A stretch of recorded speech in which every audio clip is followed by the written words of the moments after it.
this video we will see what is irrigation. So it is the process of applying water to the crops artificially to fulfill their water requirements. Means ये process है जिसमें हम crops को proper amount में water की supply करते हैं ताकि उनके वाटर की जो भी नीड्स है वो फुलफिल हो सके. Second, nutrients are also provided to the crops through irrigation. Means जब हम क्रॉप को इरिगेशन करवाते हैं तो उसमें हम न्यूट्रिएंट्स का भी सप्लाई करते हैं. जो भी न्यूट्रिएंट्स क्रॉप्स के लिए ज़रूरी है वो सारे न्यूट्रिएंट्स को हम प्रोवाइड कराते हैं. Sources are wells, ponds, lakes, canals, tube wells and dams.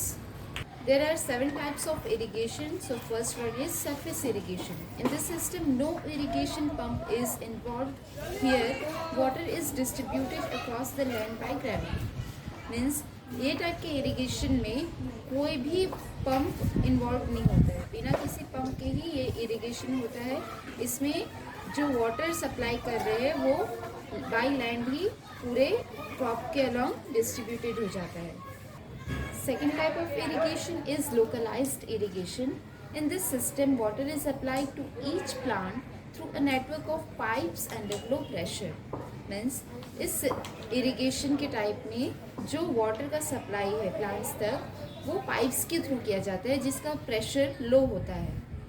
Next type of irrigation is sprinkler system. In this, water is distributed from a central location overhead high pressure sprinklers or from sprinklers from the moving platform.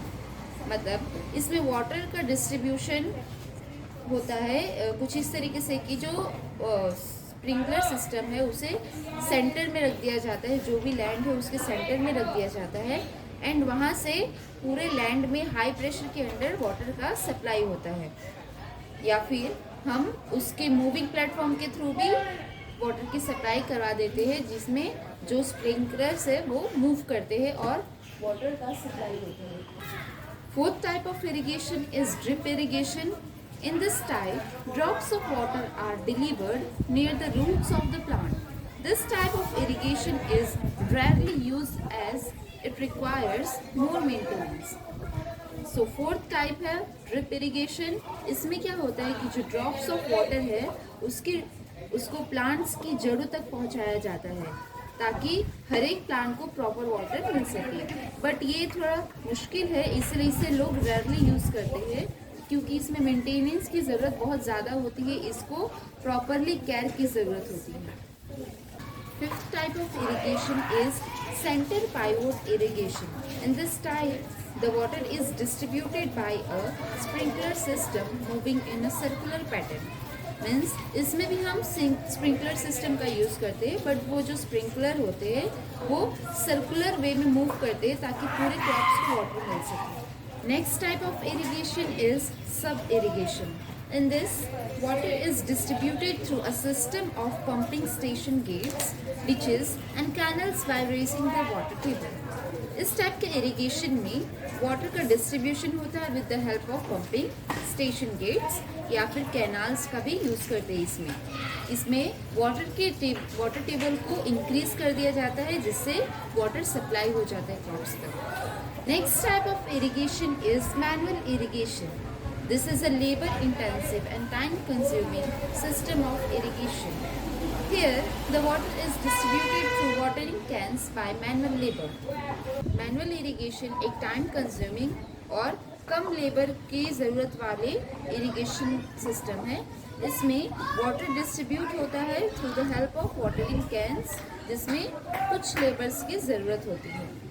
There are 2 methods of irrigation. First is traditional method and second is modern method.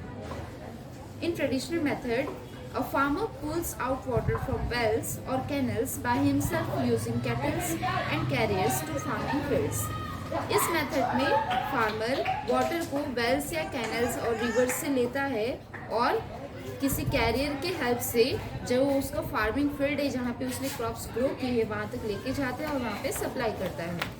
इसका advantage ये है कि ये cheap है. Means ये सस्ता है और ये बेनिफिशियली भी है. इससे हम इजीली पूरे प्लांट्स तक वाटर सप्लाई कर सकते हैं. Second method of irrigation is modern method. In this first one is sprinkler system. In this system, water is sprinkled over the crops and helps in uneven distribution of water. इस system में हम crops की irrigation करते हैं with the help of sprinkles, जिससे water का uneven distribution हो जाता है क्रॉप्स में. Second modern method is drip system. In this, water supply is done drop by drop exactly at roots using a hose or pipe.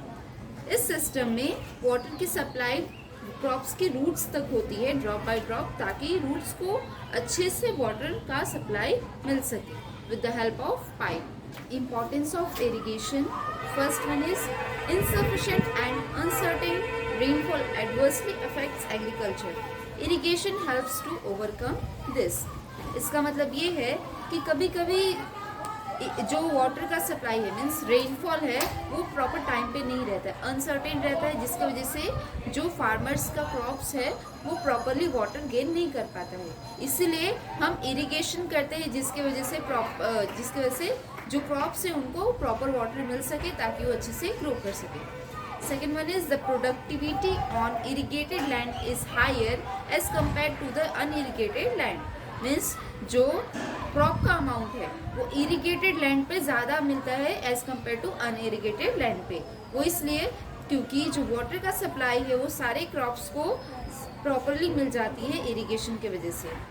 Third is irrigation has help to bring most of the hollow land under cultivation.